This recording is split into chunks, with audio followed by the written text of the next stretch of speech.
Right now. Okay, this is Charlene Adams. I am the vice chair, and I'm calling this meeting to order at 4:37 on April the 9th. I'm on the phone, and we need a roll call, please. And I'll just let whoever's here say that they're here. Okay, so Brittany Maudlin, which is formerly Donnell, is present. Okay. Don Hopkins. Okay. Rose Pita. Okay, we have a quorum. We need to excuse Eva from the meeting. And then, Prove that. okay, that's you, Don? Right. Okay. And do we need a second? I second it. Brittany. Okay. Okay. And, okay, and all in favor? Aye. Aye. Aye. And Kevin is absent. Is that correct? Yes. It's either he's having issues with the technology for this meeting. I thought he was all set to go. I had received an email from him, so we're hoping that he will come into the meeting at some time soon. Sure, that sounds great. Okay, Rose, we're over to you for a fiscal report, I guess. Okay. Could we do the approval of the February 13th minutes first? Oh, I suppose we should do that. Okay, we need an approval for the February 13th, 2020 meeting. Do I have a motion? Approve those. Okay, Don, All you right. make a motion. And do I have a second, Brittany? I second it. Okay. Okay, all in favor? Aye. Let's say Aye. aye. Okay, that motion is approved. Sorry about that. And we did have a meeting that we should have had in March 19th that was canceled because of the COVID-19 virus. Yes. Okay, now I think you're on, Rose. Okay. So I just got a message from, he says he's watching, but he can't, what did he say? He's watching, but I'm watching you all, that's all he said. No. He says, I am on Teams and can see you, Rose, but you can't hear me. Oh, let me see.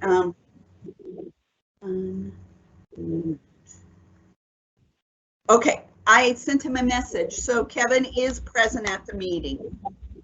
Okay, good. We'll try to get him so that everybody can hear him. Okay. Can you guys see me or just hear me? I can't see anybody. Yeah, no, we can only hear you. Okay. You use the call-in. Yeah. Okay. So, but that's okay, because they did that for the Planning Commission. Anyway, so we'll move forward, and maybe Kevin can figure out the how to unmute himself so we can hear him, or maybe I can tell him. It sounds like, Rose, he's watching the live feed and he's not in the actual meeting. So if he wants to join in, he'll need to call or join the actual meeting. Okay. Okay, I'll tell him to call in. It might be easier. Number and Brandon's email. Okay. Sorry, everyone. Hey, we're learning. Yes.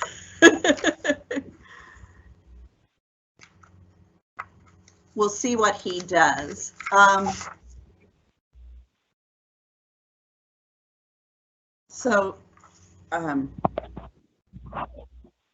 Brandon, do you think he could hear you when you said that?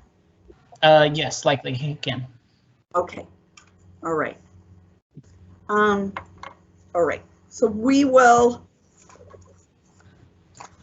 go ahead and go through with the fiscal reports, the library expenditures, if that's okay. For the month of March, were there any questions? Did you see anything that you had any concerns or questions about? No, I didn't. Okay. All right. Well, one of the things in that report that to bring your attention was to the on page 4, the highlighted line, which contains the funds budgeted and spent to date on the internal services charges. So I just want to make a note of that was reviewed, and that it was that's a vital service for the library, you know, with Brandon's services and HR and all of the other services that are provided by the city. Do you have any questions about that? I don't. Oh. I don't either. No. Okay. So in the report also were the February statistics or financial reports. Did you have any questions about those? No. They were pretty low that one. Okay. Yeah. Yeah. Okay. So sorry. Then we'll go on to the statistics for the month. You know, which is kind of sad because it's only half of a month of reporting. And you know, we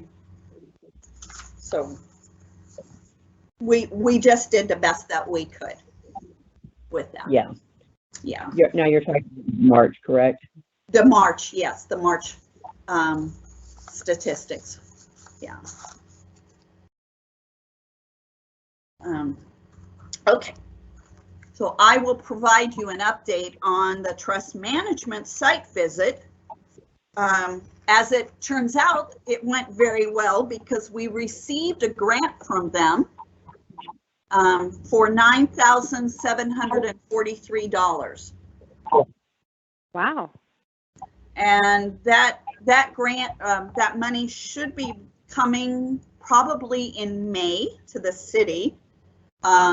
With that, we will be purchasing some new furniture for the teen room, new computer chairs, and additionally furniture for the children's area. So when we are back open, the library will look very differently. Yeah, I know people will do that.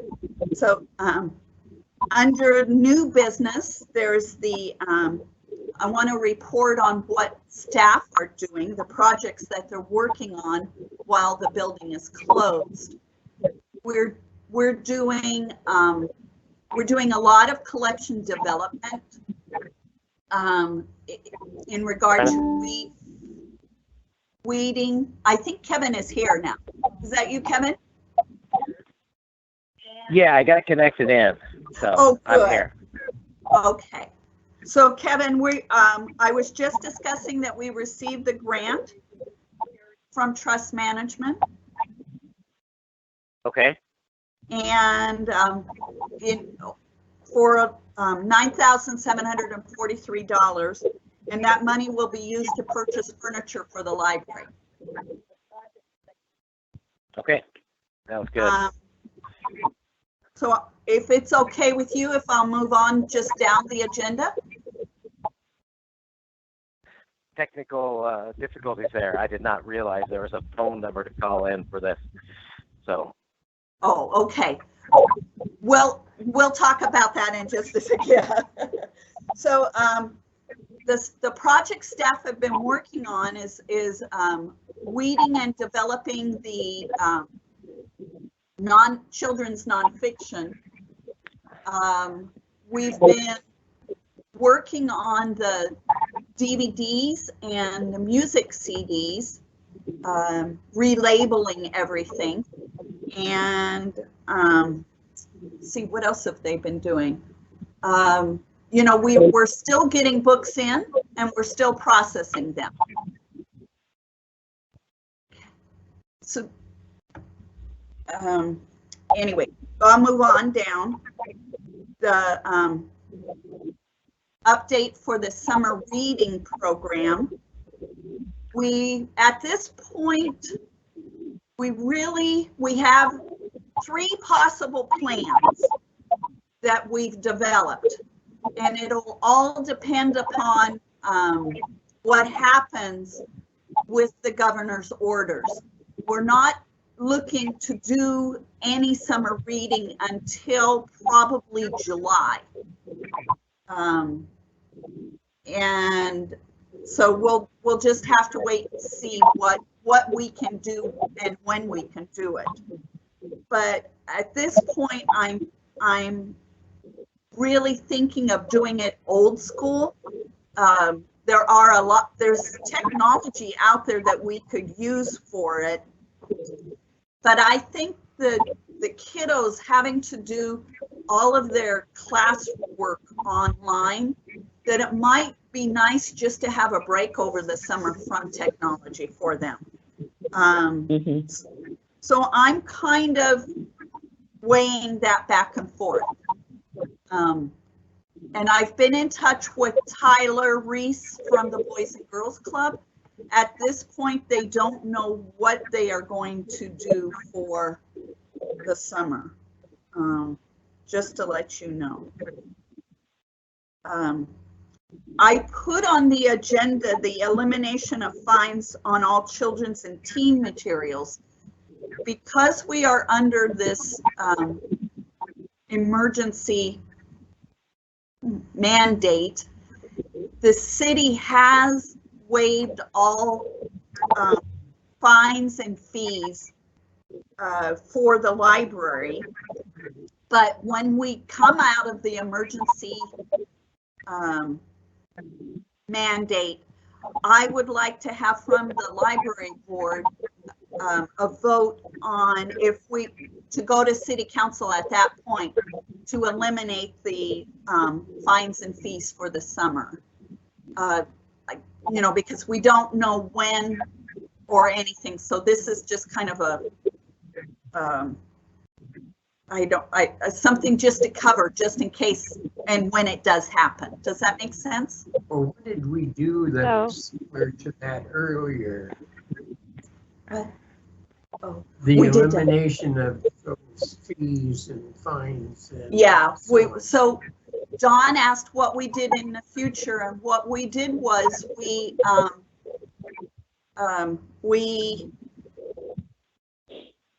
voted as a library board.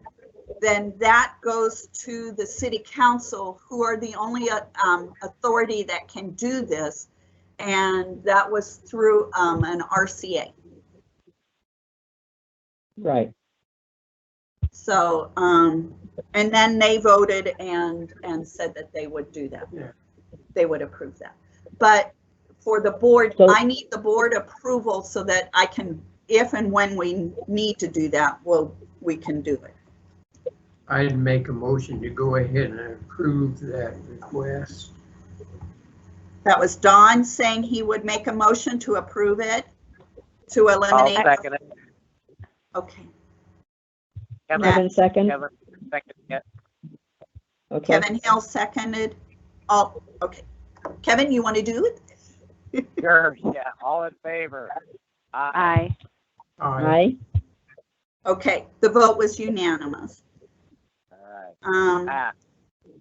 Yes. So next on the agenda is the, we received and I distributed to you the draft report from the FFA architects.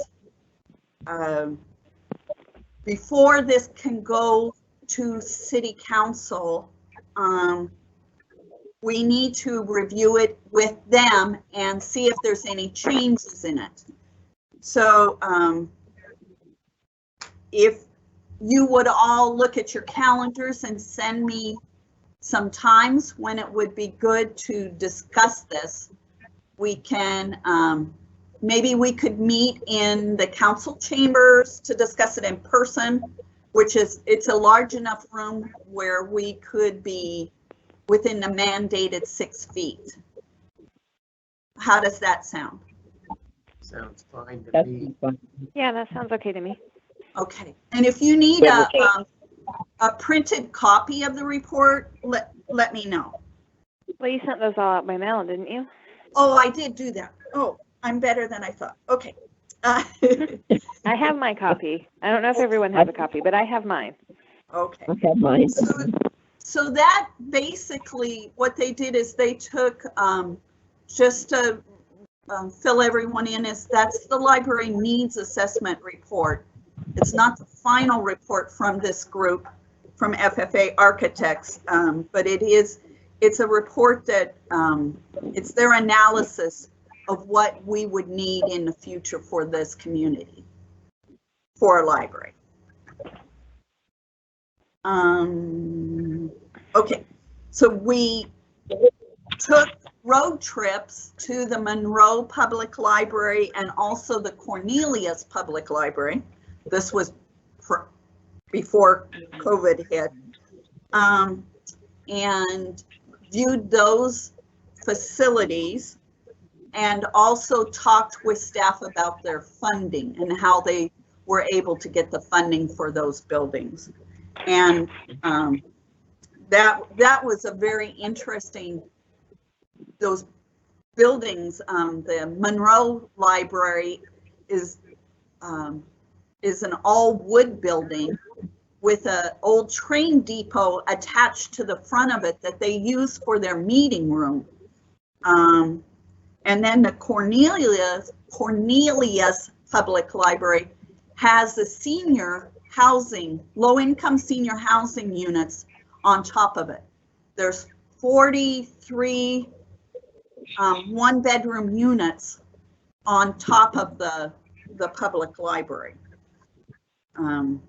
which I thought was very fascinating.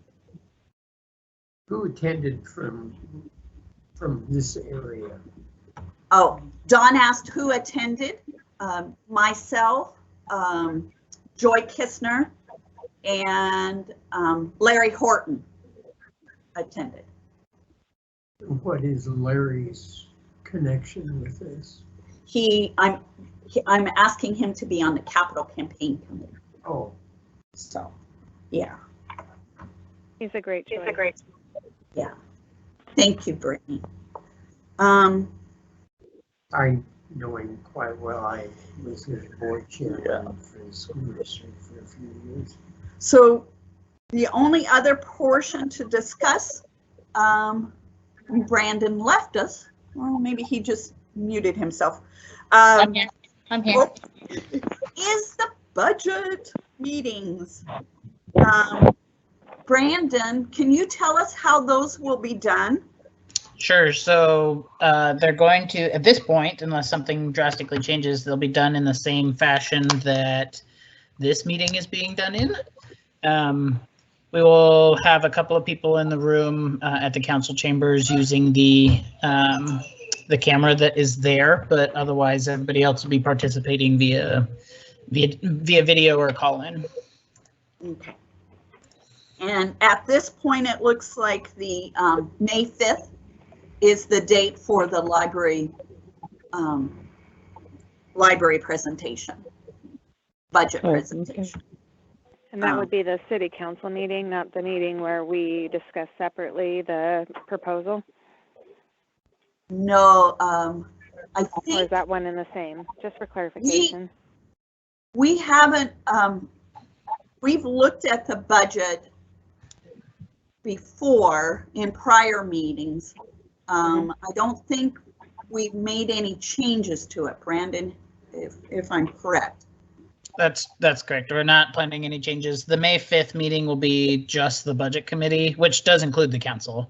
Yeah. But that'll be the meeting that Rose has an opportunity to kind of walk the budget committee through her proposal, and cover goals for the library for the next year. We'll talk about property tax rate for the library levy.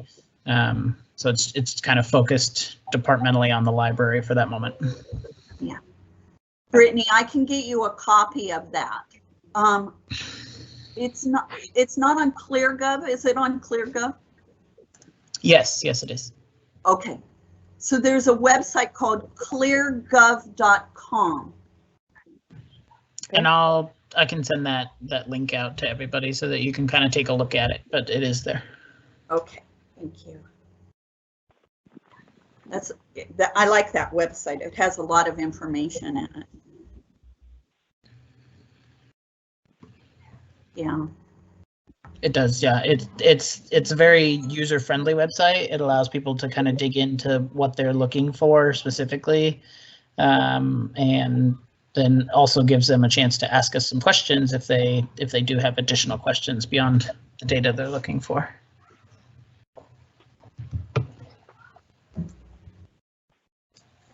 And Brittany, I will actually send you the numbers too that you can. So if you want to, you can have those. Wonderful, thank you. You're welcome. So the last thing on the agenda is our update on the city's response to COVID. And, you know, the library was closed on March 12th. We have been working to, there's staff here in the building working. We're maintaining the social distancing. We are cleaning the books as they come in, or disinfecting. I don't know what they are. We're quarantining the books also for a 3-day period prior to reshelving them. And we're also doing this curbside pickup where people can drive through the alley, give us a phone call, and we'll put material out for them that they've had on hold. We're encouraging people not to make a special trip just to the library, but if they're out doing, going to Safeway or picking up, going to the pharmacy, then they can swing by and get that. But we really don't encourage people just to make a special trip here. So with that too, you know, because there's so many unknowns that we are facing with the future because of COVID, the city manager has placed a hold on all non-essential spending. So that he doesn't want us to lower the level of our service to our community, but he does want us to be very conservative in how we use our spending or our funds. So with that, I have put a hold on all of the standing orders for new books here in the library, and have written several grants to help offset the costs of those so that it's not coming out of our budget. And also I'm writing another grant to help offset the cost for the computers and for summer reading. Those will be 3 big things that I know that we have coming down, that, you know, maybe we could save several $1,000s in the future in each of those categories. So just to let you know that that's what I've been working on. Do you have So any if I questions about that? Sorry. If I understand correctly, it sounds like that there is still some services available to the community by means of curbside pickup if they use what I'm assuming is electronic resources to put books on hold or resources on hold. They can still pick those things up as they're out running their normal errands. Is that right? Yes. Yes. If they're following the governor's mandate of going out only when, you know, when it's absolutely necessary. Sure. Yeah. Well, Yeah. I think that's great. Yeah. And then you have been approved for one grant in the rough amount of $9,000 that's intended to improve the existing library, and you said that you were going to spend some of that money on new furniture and some other things for the inside of the library for now. Is that right? That is correct. Yes. And then in the March expenditure, it said that there was just shy of $9,000 for the FFA architecture people. Is that budgeted in? I'm sorry if I'm behind the times. I know that I've been. Yeah. So that was in the 2019 to 2020. We had budgeted for it, put it that way. Yes, it was. Okay, perfect. That's an excellent answer. Because when I first put the pieces together, I thought maybe the grant was to cover the architecture. So I just wanted to make sure that I had connected the dots correctly. Yeah, no, we did receive a grant from the Ford Family Foundation of $5,000, and the Friends of the Library also gave us $5,000 toward that FFA architect. That's incredible. Yeah, towards that overall expense, which I think was don't quote me on this, but I think it was in the $49,000 range. Yeah, so FFA has been here at the facility several times. They put together a tremendous team to help us in this effort. So I think we've gotten our money's worth from them. Agreed. You know, and as soon as we get we're able to finalize the report for them, they will make a presentation to the city council. What's needed for what they would recommend for us. Okay. So I want to ask a question. Yes.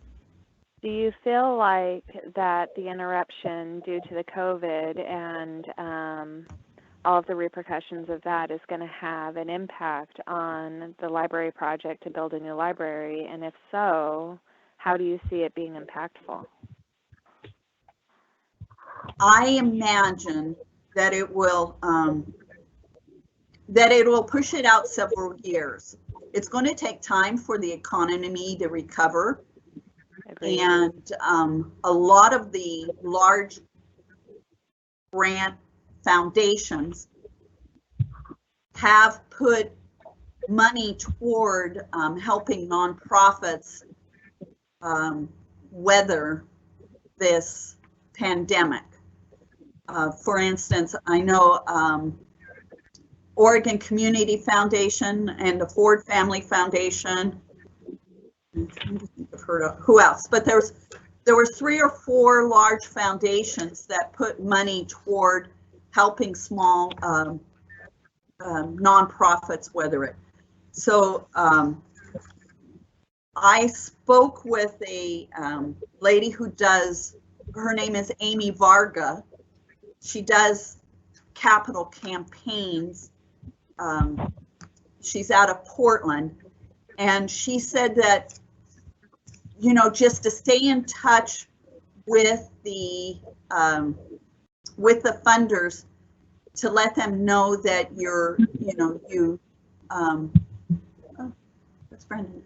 that that we have this project forthcoming. And, you know, she says she still believes that that there will be money out there, but it will take a little bit longer than what we anticipated. Does that answer your question, Brittany? It does. Thank you very much. Very thorough. And then I do have one follow-up question, and it may be more appropriate for a city council situation, but I'd be interested to know if you have a pulse on it. Is there any relief funds or resources available to our community through anything like the CARES Act or something like that that is going to help sustain services like the library through this time that you're aware of? I know for Blair Larson, who is our economic and community development person, he has been in touch with the chamber, and they have been working and developing to set up on our website how to access all of these resources that are available. I know that I've been in touch with our president from our Friends of the Library and talked her through how to access the grants and all of the information. You know that. So it is out there. This information is out there. It's just that individuals just have to take the time to access it and to call and ask questions. Rose, can I add one little bit of information? Oh, yeah. So part of, as far as the CARES Act is concerned and the Families First Coronavirus Act, there wasn't anything allocated specifically to local governments. And so we're hoping that the next iteration that Congress is working on, I know the National League of Cities has been pushing extremely hard to get some funding available for local governments, which includes libraries, municipal libraries, so that we can kind of offset what may come our way in the next year or two, depending on how this goes. So hopefully we'll see some relief for specifically Sweet Homes Library, but again, that's not something that's gone through the system already. Thank you, That Brian. very pointedly addresses my question. My concern is that the municipalities rely heavily on tax dollars, right? And then Yes. there are all these forgiveness programs for things like homeowners who have renters and those kinds of things that they can't evict and that sort of thing. And so I anticipate, if it's not already out there, that the kind of rebates that they're going to get is through taxes. And I know for employers, a lot of the rebates that they're going to get is through taxes. And so I anticipate that if there's not something to offset that the municipalities might suffer down the road, if there's not something built in for some sort of contingency funding by means of, reduced taxes. And that's certainly a concern for us, and something that we're trying to approach very cautiously over the next few years. What we're hoping is that what everybody's hoping, I think, is that this comes to an end as soon as possible and just kind of blips the economy, but it is going to take people time to get kind of back on their feet, back into their jobs, caught back up on bills. And so I think if the federal government and the state and local governments can help people get back on their feet, we won't necessarily see the downturn in things like property taxes that we're currently anticipating. It's going to kind of take a collaborative effort of everybody and all government levels in order to mitigate what may come. Thank you.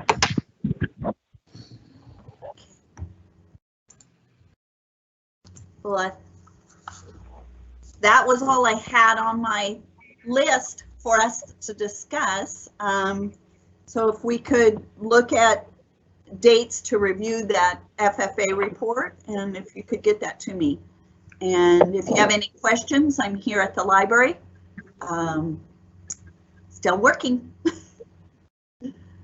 Thank you for all of your hard work, Rose. It's very appreciated. And I commend you for your efforts to keep on top of everything and to keep going for those grants and to keep things going for the library and for our community. You're holding strong. Thank you very much.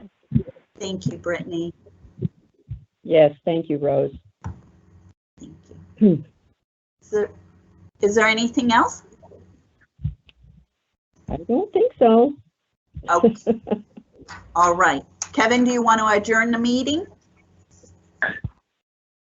So with that being said, the meeting is adjourned. Thank you, everyone. Thank you, Rose, and thank you, everyone, for being here. Thanks, Brandon.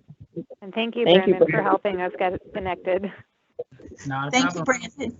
Anytime. All right, bye-bye. Bye. Bye. Bye.